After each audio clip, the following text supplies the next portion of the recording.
नमस्कार दोस्तों, आज हम सुनेंगे दीपावली की पौराणिक कहानी। एक बार विष्णु जी और लक्ष्मी जी दोनों में बातचीत हो रही थी। विष्णु जी कह रहे थे पृथ्वी पर भक्ति बहुत बढ़ गई है, सभी नारायण नारायण करते हैं। इस पर लक्ष्मी जी बोली, नहीं स्वामी, वे सब मुझे खुश करने के लिए ऐसा करते हैं। तो इस पर विष्णु जी बोले, चलो परीक्षा ले ली जाए।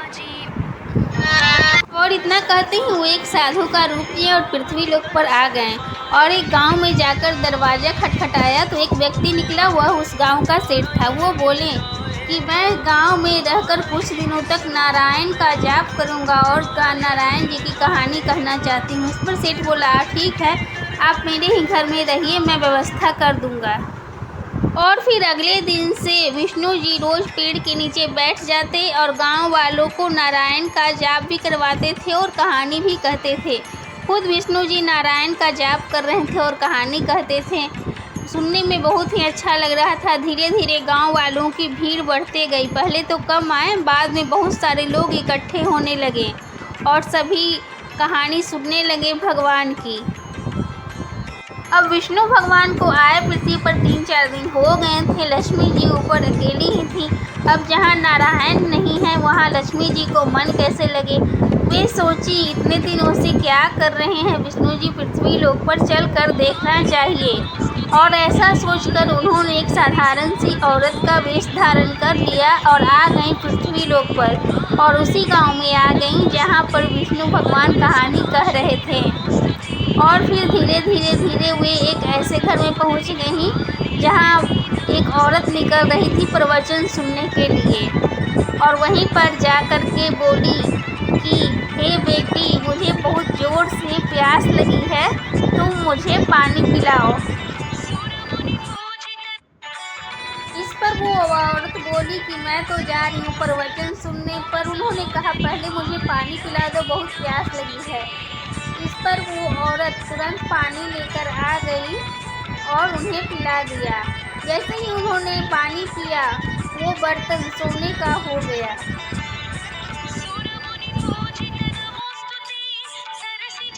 और औरत यह देखकर दंग रह गई कि वाह, बर्तन सोने का कैसे हो गया। इस पर उसने सोचा क्यों ना इनको खाना भी खिलाया जाए जिसमें ये खाएंगे, छीपा, कटोरी, प्लेट सभी सोने के हो जाएंगे। ऐसा कहकर उन्होंने कहा, आप कुछ खा भी लीजिए। तो इस पर वो बोली कि नहीं, मैं बाद में खा लूँगी, फिर कभी आऊँगी तो। और ऐसा करके वे वहाँ से गई। औरत ने तुरंत दरवाज़ा बंद किया और वहाँ चली गई जहाँ विष्णु भगवान प्रवचन कह रहे थे। और वहाँ जाकर उसने उस औरत की बात सभी को बताई कि मेरे घर एक औरत आई थी जिन्होंने पानी पिया तो मेरा बर्तन सोने का हो गया। ऐसा जब सभी लोग सुने तो कहें, ज़रूर वो कोई चमत्कारी देवी हैं, हम सभी को उनके पास जाना चाहिए। और सभी लोग फिर धीरे धीरे वहाँ से कम होते गए और फिर सभी उनकी तलाश में लग गए। प्रवचन सुनने वालों की भीड़ कम होता देख विष्णु भगवान सभी से पूछे, अरे यहाँ भीड़ कम क्यों हो गई है, लोग कम क्यों आने लगे हैं। इस पर व्यक्ति ने कहा कि गांव में एक चमत्कारी औरत आ गई है और सभी बस उन्हीं को ढूंढ रहे हैं, इसलिए यहाँ भीड़ कम रहती है। गांव का सेठ जा पहुंचा उनके पास और बोला, आप मेरे घर क्यों नहीं आई, मैं तो प्रवचन करवा रहा हूँ। इस पर वो बोली कि पहले तुम अपने घर में से उस साधु को निकालो, तभी मैं यहाँ रह सकती हूँ। इस पर सेठ ने साधु जी से कह दिया कि आप मेरे घर से चल जाइए, मेरे घर दूसरे मेहमान आ गए हैं। वो दोनों में बातचीत चल ही रहा था, तभी वहाँ पर लक्ष्मी जी आ गई और उन्होंने कहा सेठ से कि तुम बाहर जाओ, मुझे बात करना है। फिर उन्होंने विष्णु भगवान से कहा कि देख लिए लोगों का आकर्षण, मेरे कारण वे लोग प्रवचन में भी कम आने लगे हैं। इस पर विष्णु भगवान बोले, हे देवी, आप सत्य कह रही हैं, लेकिन आप यहाँ मेरे कारण ही आई हैं। मैं आपको आशीर्वाद देता हूँ, अब से जहाँ नारायण होंगे, विष्णु भगवान होंगे, वहाँ आप भी होंगे और आपकी भी पूजा होगी।